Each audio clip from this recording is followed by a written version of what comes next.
Sejam bem-vindos, senhoras e senhores da terceira série do Ensino Médio do Paraná. É sempre um privilégio e uma alegria recebê-los aqui e uma honra ser recebido por vocês aí. Vocês já me conhecem, eu sou o professor Antônio de Língua Portuguesa. E enquanto você abre a mochila, o caderno e a cabeça, eu tenho dois recados da direção. Primeiro, se você está acompanhando a aula pela televisão aberta, fica tranquilo, tome nota. Este material que você produzir vai te ajudar na resolução das atividades que você busca periodicamente na escola, ok? Agora, se você tem acesso à web, à rede mundial de computadores, se você está acessando o Aula Paraná pelo celular, não se esqueça de logar com o @escola e de responder diariamente a questão obrigatória que garante a presença sua no sistema, ok? Gente, hoje a gente vai falar sobre um romance muito marcante na história da literatura brasileira, então vamos à nossa aula de hoje.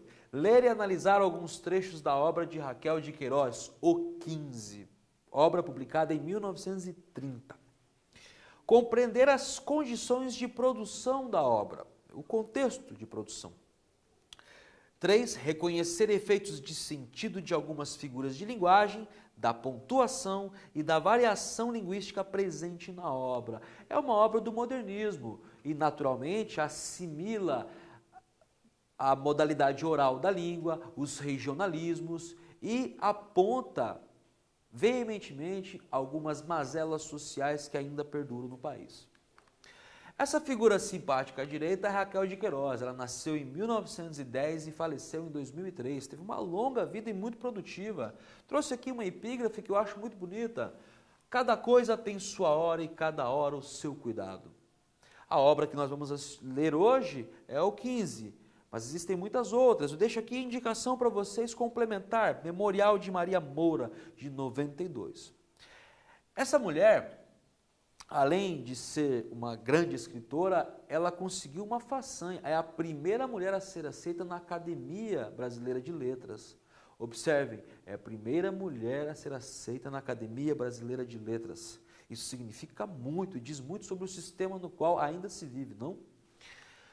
A gente nasce e morre só, e talvez por isso mesmo é que se precisa tanto de viver acompanhado. Uma segunda epígrafe aí para estimular o senso estético de vocês. Professora, escritora, tradutora, jornalista, dramaturga, começou a escrever aos 19 anos, a mesma idade de Cecília Meirelles, lembram? Precursora do romance regionalista, foi a primeira mulher a ganhar o prêmio Camões de Literatura e a primeira a entrar na Academia Brasileira de Letras, como eu já havia dito. Uma mulher à frente do seu tempo, na verdade, uma presença imponente em seu próprio tempo. Então, vamos começar do começo, atravessar pelo meio e ir até o fim, como já dizia o chapeleiro, né?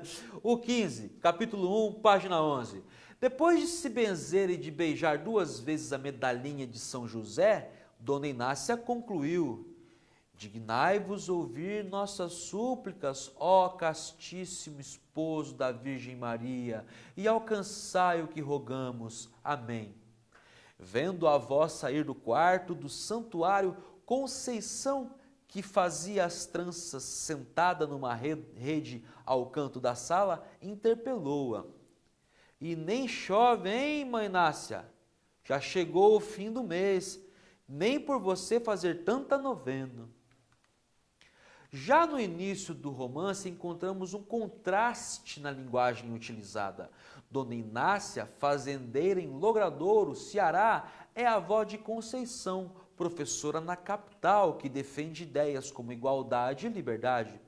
O romance começa com a conversa entre as duas sobre a seca.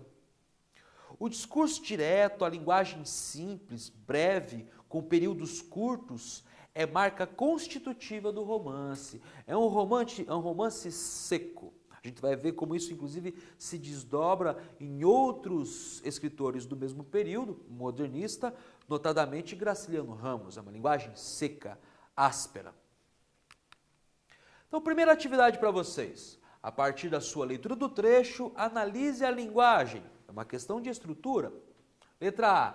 No trecho entre aspas, como você classificaria a linguagem utilizada?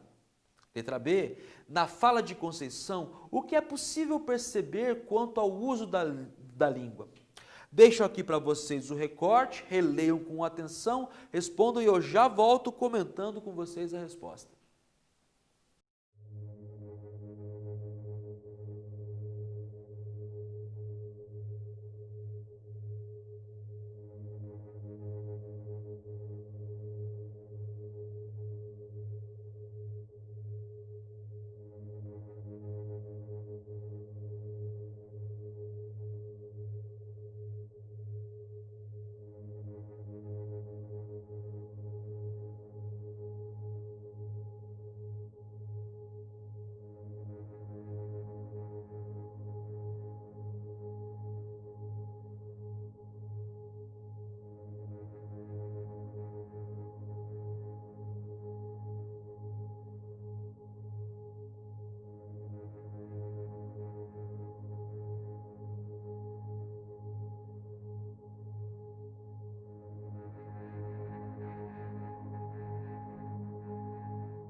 Vamos junto, minha gente? Quais eram os comandos?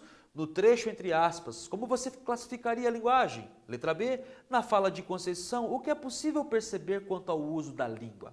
Pois bem, o trecho marcado entre aspas é uma reza, por isso está numa linguagem formal, com o uso de palavras como castíssimo, que não é recorrente na língua falada. Letra B, a fala da professora é informal, marcada pela abreviação carinhosa do nome da avó, Mãe Nácia, e pelo período coloquial no final da fala, nem por você. Há um contraste aqui, esse contraste é fundamental ao longo de toda a obra. Conceição, capítulo 1, página 12, sigamos. Pegou no primeiro livro que a mão lançou. Era uma velha história polaca, um romance de Sienkiewicz, contando casos de heroísmos, rebeliões e guerrilhas. Conceição o folheou devagar, relendo trechos conhecidos, cenas amorosas, duelos, episódios de campanha. Largou-o, tomou outros, um volume de versos, um romance francês de Coulevin, e ao repô-lo na mesa, lastimava-se. Está muito pobre essa estante, já sei quase tudo decorado. Atividade 2. Conceição era professora e leitora assídua de autores russos, franceses, dentre outros. Em sua fala, há uma figura de linguagem. Analise. Letra A. Qual é a figura de linguagem? Letra B. Qual o efeito de sentido produzido ao se usar essa figura de linguagem? Vou reler para vocês. E ao repô-lo na mesa, lastimava-se. Está muito pobre esta estante. Já sei quase tudo de cor ou decorado. Respondam aí rapidamente, eu já volto com vocês comentando as respostas possíveis.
Vamos junto, minha gente, sempre repensar o texto. Qual é a figura de linguagem? Qual o efeito de sentido dessa figura de linguagem? É a metáfora da pobreza da estante. Ao colocar a estante da fazenda como pobre, a personagem demonstra o jogo de forças presente em todo o romance entre o campo e a cidade. A cidade é significada como o lugar do saber, da escola, da sua formação. Já por sua vez, o campo seria o lugar da seca, da fome e do atraso. Sabemos que essa é a relação imaginária que coloca em discussão o acesso ao conhecimento. A oposição ainda se dá na própria língua, entre a linguagem da cidade e a linguagem do campo. Um outro núcleo do romance, página 51. Chegou a desolação da primeira fome. Vinha seca e trágica, surgindo no fundo sujo dos sacos vazios, na descarnada nudez das latas raspadas.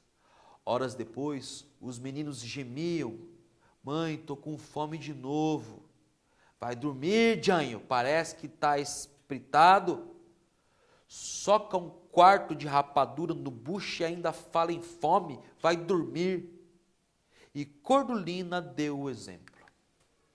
Pessoal, esta imagem chocante, monocromática, observem o tom do sépia, as figuras muito uniformes, inchada, chapéu, roupa simples, muitos descalços, tudo isso é o que está sendo mobilizado nesse texto. Retirantes da seca no Nordeste deste período, é disso que se trata esse romance. Solidariedade mesmo na dificuldade. Olha que curioso, estamos falando de uma miséria que matou milhares de pessoas. Mas mesmo ali brota aquilo que nos garante a humanidade. Chico Bento e Cordulina moram em Quixadá. Com 3 filhos e a seca intensificada, decidiram ir a pé para a fortaleza. Na cena a seguir, dividem a pouca comida que tem com um grupo que comia uma vaca que morreu de mal dos chifres, uma doença decorrente da desidratação, da seca. Por isso não, aí nas cargas eu tenho um resto de criação salgada que dá para nós. Rebolem essa porqueira para os urubus, que já é deles. Eu vou lá deixar um cristão comer bicho podre de mal, tendo um bocado no meu surrão? Realmente a vaca fedia por causa da doença. Observem que aqui Chico Bento e Cordulina repartem um pouco o que tem. Atividade 3. Deixo aqui para vocês o recorte, leiam com atenção e respondam. O que é possível perceber sobre a linguagem no registro das falas das personagens Cordulina e Chico Bento em relação ao 1. Registro de contexto. 2. Vocabulário. 3. Uso de pontuação. Repensem aí com atenção, releiam o texto, respondam que eu já volto comentando.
Gente, novamente, são questões de estrutura de língua, não é? Com relação ao registro de contexto, percebe-se que é coloquial e adequado à realidade das personagens. Estamos falando da situacionalidade, né? Da situação em que a comunicação se realiza. A escrita no romance corresponde ao como se fala, é quase documental. Em 2, o vocabulário, percebe-se o uso de palavras como espritado, que vem de espírito, ou espiritado, por assim dizer, para se referir ao menino que não para de pedir comida. Já em 3, a pontuação, o uso da exclamação ajuda a dar ênfase nas falas fortes, ásperas, secas, áridas do povo do sertão. De novo com Conceição. Conceição tinha 22 anos e não falava em casar. As suas poucas tentativas de namoro tinham se ido embora com os 18 anos e o tempo de normalista. Dizia alegremente que nascera solteirona. Ouvindo isso, a avó encolhia os ombros e sentenciava que mulher que não casa é um aleijão. Esta menina tem umas ideias.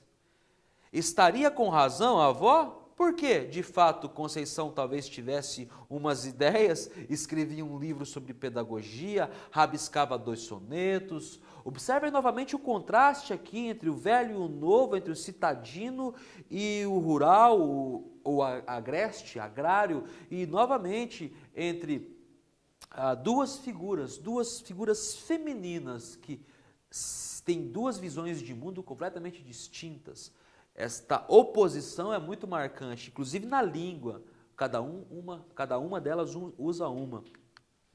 Primeiro quiz, jogo rápido para vocês. O narrador do romance O 15, de Raquel de Queiroz, é um narrador em, letra A, primeira pessoa, portanto personagem no enredo. Letra B, terceira pessoa, portanto onisciente de todo o enredo. Repensem aí que eu já volto comentando com vocês.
Vamos juntos, minha gente, sempre retomando e revisitando o texto, né?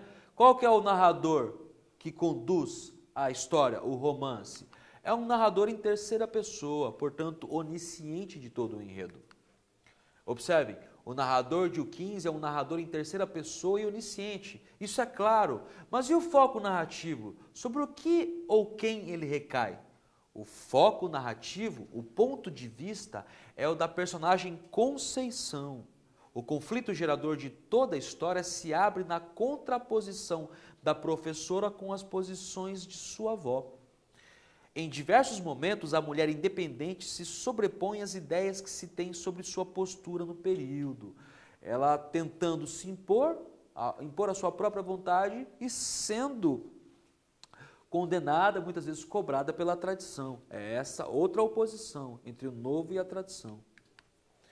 De novo com Conceição. Conceição estava na escola, saía de casa às 10 horas e findava a aula às 2 horas. Da escola ia para o campo de concentração, auxiliar na entrega dos socorros.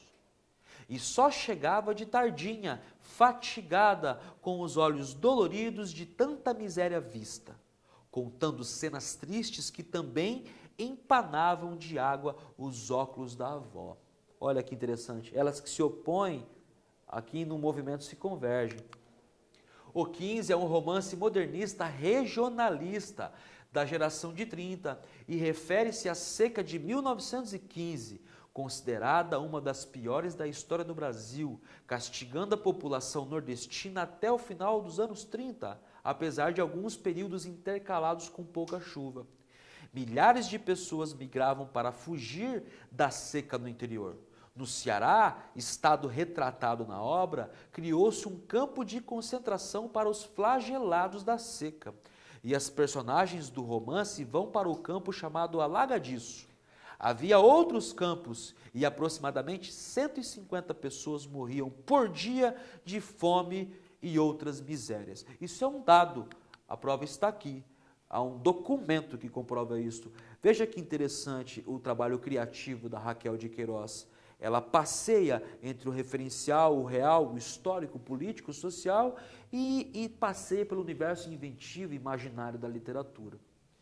Contagem de pessoas nos campos de flagelados da seca, do efetivo de pessoas que morreram nesse período, aproximadamente 73.918 pessoas. Atividade 4. Releiam aí essas 3 frases, esses 3 períodos e respondam. Qual o sentido de cada trecho? Você consegue identificar alguma figura de linguagem no trecho lido? Como você reescreveria estes trechos? Veja que há uma questão pessoal aí. Sintam-se à vontade para desenvolver o estilo e refinar a autoria e a identidade de vocês. Eu já volto comentando as possibilidades de resposta.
Gente, eu vou reler o enunciado com vocês.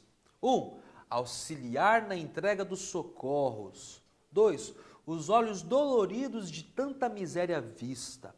3. Cenas tristes. Empanavam de água os óculos da avó. Quais são as respostas possíveis para esses 3 comandos? Pois bem, 1. Auxiliar as pessoas com a entrega dos itens que prestavam socorros.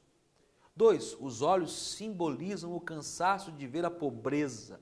E, finalmente, 3. O que a neta contava fazia a avó chorar. Observem o emprego figurativo, conotativo da linguagem, né? Estilizado, por assim dizer. Letra B. A metáfora. Olhos doloridos e cenas empanavam. E metonímia, entrega dos socorros. São 2 figuras de linguagem que se hermanam, mas tem uma sutil diferença. Uma um pouco mais lógica, a outra se ampara na semelhança. Finalmente, letra C, resposta pessoal. Cada um de vocês reescreveria de um modo.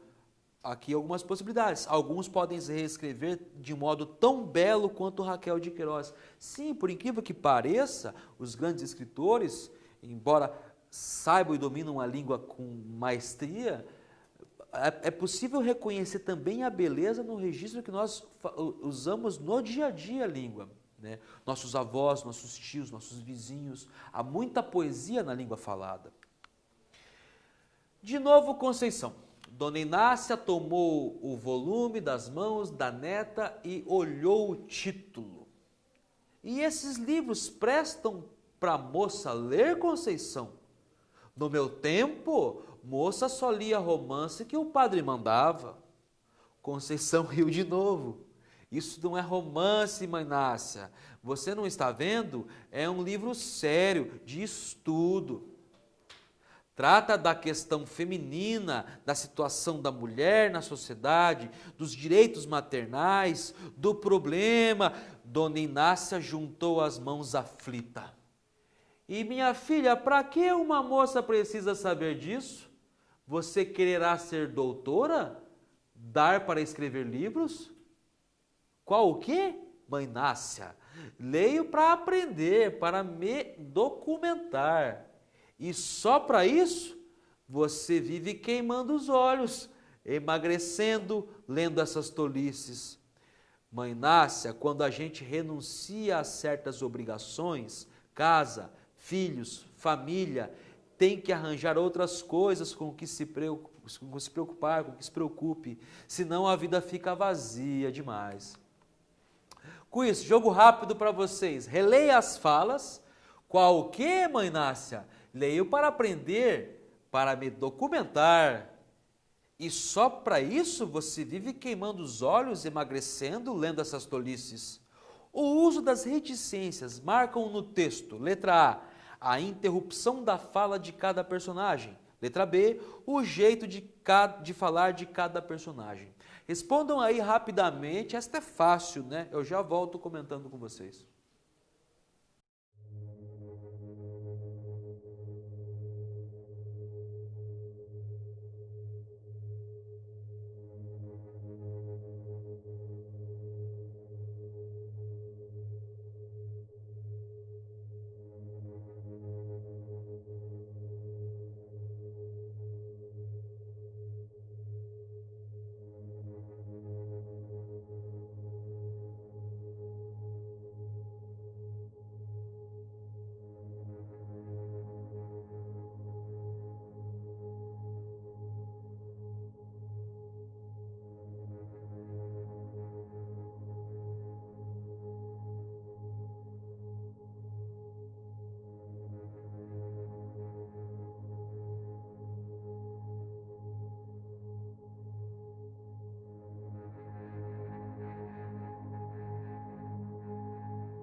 Gente, esta questão objetiva era mais simples, né? Mais fácil. Qual que é a resposta correta? A interrupção da fala de cada personagem. Tranquilo, né? Sigamos. E vem a chuva, página 151, 157. Insetos em cor de folha, esperanças, saltavam sobre a rama. e tudo era verde, e até no céu periquitos verdes esvoaçavam gritando. O borralho cinzento do verão vestira-se todo de esperança. Recordou seus cuidados infinitos, sua dedicação, seu carinho, e consolada murmurou: afinal, também posso dizer que criei um filho. Trouxe para vocês aqui a imagem do grilozinho, que a gente chama aqui, né? Louva a Deus. Atividade 5, pense nesse fragmento quase idílico que eu li para vocês.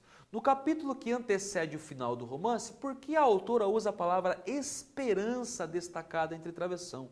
Insetos em cor de folha, esperanças saltavam sobre a rama. É quase uma imagem poética, né? Respondam aí que eu já volto comentando o final do livro com vocês.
Essa imagem idílica é muito bonita, né? Própria da esperança, é disso que se trata, não é? Uma das possibilidades de resposta, então, a palavra esperança está marcando no texto o nome do inseto louva-a-Deus, que também é conhecido como esperança, e também o sentimento que a chegada da chuva pode trazer. Uma esperança verde entre o cinza da seca e da fome. O destaque marca o acontecimento importante e a polissemia da palavra. Como eu sempre digo, né, todas as palavras da língua são polissêmicas, apontam para vários sentidos. Aqui, esperança tanto é um inseto, quanto é um sentimento, quanto é um símbolo. Só tem algumas sugestões complementares de leitura para vocês, né? A primeira é o próprio romance O 15, da antiga editora José Olímpio. Infelizmente essa editora fechou, para mim era uma das melhores editoras do país, né? Tá aqui uma edição de 2005, mas vocês encontram aí de outras editoras e outras edições. Ainda, Memorial de Maria Moura, que eu mostrei para vocês logo no começo da aula, né? Também a questão feminina e da mulher se faz presente. O livro em minissérie em 19 episódios, vocês encontram aí pesquisando na web. E finalmente Mucuripe, de 1972, com a extraordinária, exuberante, extravagante Elis Regina, interpretando uma adaptação que trata desse período, dessa questão. Então, o que vimos na aula de hoje, minha gente? Aprendemos sobre Raquel de Queiroz e seu romance O 15, com a leitura e a análise de alguns trechos, alguns fragmentos, alguns recortes. Compreendemos o uso da linguagem que aparece no romance. Analisamos o uso de algumas figuras de linguagem no texto. Conhecemos finalmente algumas condições de produção da obra modernista da geração de 30, que ela inaugura, né? Além disso, vimos um pouco sobre a pontuação também, né? Gente, o que eu tinha para dizer para vocês era basicamente isso. Deixo sempre aqui um abraço carinhoso, seguido de um chamamento. Participem, estejam atentos ao Classroom, assistindo pela TV, produzindo seu conhecimento em casa, que a gente logo se encontra. Fique em casa e um abraço carinhoso, a gente se vê logo.